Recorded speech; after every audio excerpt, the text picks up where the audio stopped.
नमस्कार, आप देख रहे हैं सिटी पोस्ट लाइव और आपके साथ मैं हूं अंजलि राव। चुनावी साल और अभी से कुछ महीनों में बिहार विधानसभा चुनाव होने को है। इसी कड़ी में केंद्रीय गृह मंत्री अमित शाह बिहार दौरे पर हैं और इसके क्या राजनीतिक मायने हैं।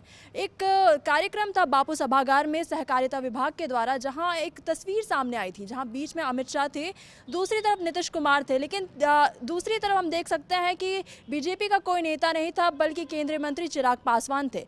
वहीं एक तरफ हम देख सकते हैं कि अपने भाषण में नीतीश कुमार ने अपनी जो दोस्ती को मजबूत दिखाया यहाँ पर, कि कहते हुए नजर आते हैं कि मुझे मुख्यमंत्री बनाने का काम अटल बिहारी वाजपेयी ने किया था, हम गलती से इधर उधर चले गए थे, लेकिन अब हम नहीं जाएंगे। वहीं दूसरी तरफ हम देख सकते हैं कि चिराग पासवान ने ऐसा कोई बयान नहीं दिया, लेकिन चिराग पासवान हमेशा अभी से कुछ दिनों में कुछ ऐसे बयान आ रहे हैं जहाँ चिराग पासवान का जो बयान है बीजेपी के जो मुद्दे हैं उससे विपरीत आ रहा है। अब इसके क्या मायने हैं, इस पर बात करने के लिए हमारे साथ जुड़ चुके हैं सिटी पोस्ट लाइव के संपादक दीपक शर्मा।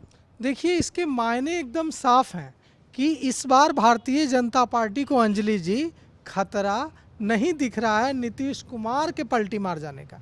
भारतीय जनता पार्टी को खतरा दिख रहा है चिराग पासवान के पलटी मार जाने का। इसीलिए आप जो कह रही हैं, आपने बिल्कुल सही कहा कि वो जो तस्वीर सामने आई है, हम अपने दर्शकों को वह तस्वीर भी दिखाते हैं। देखिए, इस तस्वीर में यह तस्वीर बहुत कुछ बता रही है। इस तस्वीर में अमित शाह बीच में खड़े हैं, उनके एक तरफ बिहार के मुख्यमंत्री नीतीश कुमार खड़े हैं और दूसरी तरफ उनका कोई डिप्टी सीएम या भारतीय जनता पार्टी का नेता नहीं खड़ा है। दूसरी तरफ लोक जनशक्ति पार्टी रामविलास के चीफ और केंद्र में जो मंत्री हैं चिराग पासवान, वे खड़े हैं। मैसेज क्या देने की कोशिश है? मैसेज ये देने की कोशिश है कि नीतीश कुमार, भारतीय जनता पार्टी और चिराग पासवान तीनों की दोस्ती अटूट है। नीतीश कुमार ने, जैसा कि अंजलि जी ने कहा, कि नीतीश कुमार ने आज भी कहा कि 2 बार गलती हो गई और मेरी पार्टी के ही मेरी पटिया के कुछ लोगों ने ये गलती करवा दी। तो ये जो नीतीश कुमार कह रहे हैं ना कि मेरी पटिया के कुछ लोगों ने गलती करवा दी, ये वे लगातार कह रहे हैं। लेकिन चिराग पासवान का बॉडी लैंग्वेज देखिए, और चिराग पासवान कैसे हिंदुत्व के एजेंडे पर भारतीय जनता पार्टी का जो रुख है उससे अलग बोल रहा है। क्या रुख है हिंदुत्व के एजेंडे पर? देखिए, हिंदुत्व के एजेंडे पर चिराग पासवान जो बोल रहे हैं और जो दिखाने की कोशिश कर रहे हैं, यह आपके लिए नया हो सकता है, युवाओं के लिए नया हो सकता है, उनके लिए नया हो सकता है जिन्होंने उनके पिता रामविलास पासवान की राजनीति नहीं देखी है। हम लोगों ने देखी है। रामविलास पासवान यही राजनीति करते थे जो राजनीति चिराग पासवान करने की कोशिश कर रहे हैं। आपको लग रहा होगा कि वे कंफ्यूज हैं, कभी वे भारतीय जनता पार्टी का जो स्टैंड है हिंदुत्व को लेकर उससे एकदम एकजुटता दिखाते हैं, कभी उसके खिलाफ चले जाते हैं। वे कंफ्यूज नहीं हैं, वे कंफ्यूज कर रहे हैं। इसको कंफ्यूज करने की रणनीति कहते हैं, कंफ्यूज करने की राजनीति करते हैं। और यही कंफ्यूज करने की राजनीति रामविलास पासवान एक जमाने में किया करते थे। मतलब थे वे एनडीए में, थे वे अटल बिहारी वाजपेयी के साथ, लेकिन वे यह ऑप्शन हमेशा खुला रखते थे कि जब उनको ज़रूरत हो वे यूपीए में जा सकें। वही कोशिश चिराग पासवान कर रहे हैं। देखिए, वे क्या कहते हैं सड़क पर नमाज पढ़ने पर, वे क्या कहते हैं वक्फ बोर्ड बिल पर। वे अपना स्टैंड गोलमोल रखते हैं।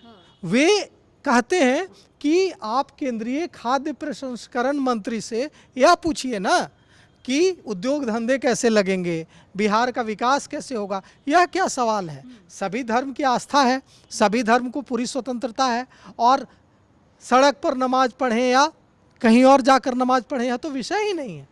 यह कोशिश यह है कि अगर वे हिंदुत्व को लेकर मजबूती से खड़े हो जाएंगे तो इसकी संभावना, अंजलि जी, खत्म हो जाएगी कि कल वे पाला बदल सके। रामविलास पासवान की पत्नी रीना पासवान कहती नजर आई थी कुछ दिन पहले कि मेरा बेटा साहेब के सपने को पूरा करेगा। साहेब मीन्स रामविलास पासवान। साहेब का सपना क्या था? साहेब का सपना मुख्यमंत्री बनना था, जो वे नहीं बन पाए। अब पिता के सपनों का दायित्व पुत्र पर है। चिराग पासवान को का गोल जो है वो बिहार का मुख्यमंत्री बनना। अब इस गोल को वे कैसे पूरा करेंगे? एनडीए में रहते तो ये पूरा होता नहीं दिख रहा है, और महागठबंधन में जाने पर भी यह पूरा होता नहीं दिख रहा है, क्योंकि वहाँ तेजस्वी दावेदार हैं, बहुत मजबूत दावेदार हैं। चिराग पासवान को कैसे मुख्यमंत्री बनने का अवसर मिलेगा? तो चिराग पासवान चाहते हैं कि अगर एक नया फ्रंट बनने की स्थिति बनती है तो उसमें उनकी जगह रहे, और इसीलिए वे हिंदुत्व को लेकर उतना एग्रेसिव होकर नहीं बोलते हैं। और कई बार भारतीय जनता पार्टी का जो रुख है हिंदुत्व को लेकर, नमाज को लेकर, संभल को लेकर और दूसरी चीज़ों को लेकर, वक्फ बोर्ड बिल को लेकर अलग बोलते नजर आते हैं। मतलब इस बार भारतीय जनता पार्टी को डर नीतीश कुमार के पलटी मारने का नहीं है, इस बार भारतीय जनता पार्टी को डर चिराग पासवान के पलटी मारने का है। लग रहा है कि कहीं ऐसा न हो कि दिल्ली में भी, दिल्ली के पत्रकार भी कह रहे हैं और पटना के पत्रकार भी कह रहे हैं, राजनीतिक विश्लेषक भी कह रहे हैं और विभिन्न पार्टियों में जो सिटी पोस्ट लाइव के सूत्र हैं वे भी कह रहे हैं कि यह चर्चा बड़ी तेजी से चल रही है कि महागठबंधन और एनडीए के अलावा एक तीसरा फ्रंट बन सकता है बिहार में चुनाव से पहले। इस फ्रंट में कांग्रेस हो सकती है अगर कांग्रेस को सम्मानजनक सीटें नहीं मिलती हैं। इसमें जनसुराज हो सकता है, इसमें सीपीआई हो सकता है, इसमें सीपीएम हो सकता है और इसमें चिराग पासवान भी हो सकता है। अभी देखिए चिराग पासवान कितना माहिर तरीके से अपनी बातों को रख रहे हैं। आज अंजलि जी, उन्होंने आज कहा है कि कांग्रेस को 70 सीटें, मात्र 70 सीटें क्यों मिलनी चाहिए कांग्रेस को? महागठबंधन में कांग्रेस को 70 से ज़्यादा सीटें मिलनी चाहिए। राष्ट्रीय पार्टी है, मतलब वे कांग्रेस के साथ भी अपने रिश्ते अपने अच्छे रखने की कोशिश कर रहा है कि 70 सीटों से क्यों संतोष कर लेना चाहिए। वो इतनी बड़ी पार्टी है, राष्ट्रीय पार्टी। चिराग पासवान ने आज कहा है कि 70 सीटों से ज़्यादा मिलना चाहिए, मतलब कांग्रेस से भी दोस्ती बनी रहे, भारतीय जनता पार्टी से भी दोस्ती बनी रहे और राष्ट्रीय जनता दल से भी लड़ाई न रहे, प्रशांत किशोर से भी अच्छे रिलेशन बने रहें, माले से भी बना रहे, सीपीआई से भी बना रहे, सीपीएम से भी बना रहे, ताकि अगर कल ऐसी कोई संभावना चुनाव से पहले या चुनाव के बाद बनती है कि सत्ता की चाबी एक बार जैसे रामविलास पासवान के हाथ में गई थी और वे मुख्यमंत्री बनते बनते रह गए थे, वैसे ही सत्ता की चाबी अगर फिर से आती है चिराग पासवान के हाथ में, तो चिराग पासवान उस सत्ता की चाबी का मतलब यह है कि इतनी सीटें आ जाए चिराग पासवान को कि उनके बिना उनके समर्थन के बिहार में कोई सरकार न बन सके। अगर ऐसी स्थिति बनती है, इतनी सीटें आ जाती हैं चुनाव के बाद, तो भी उनके मुख्यमंत्री बनने की संभावना बनेगी।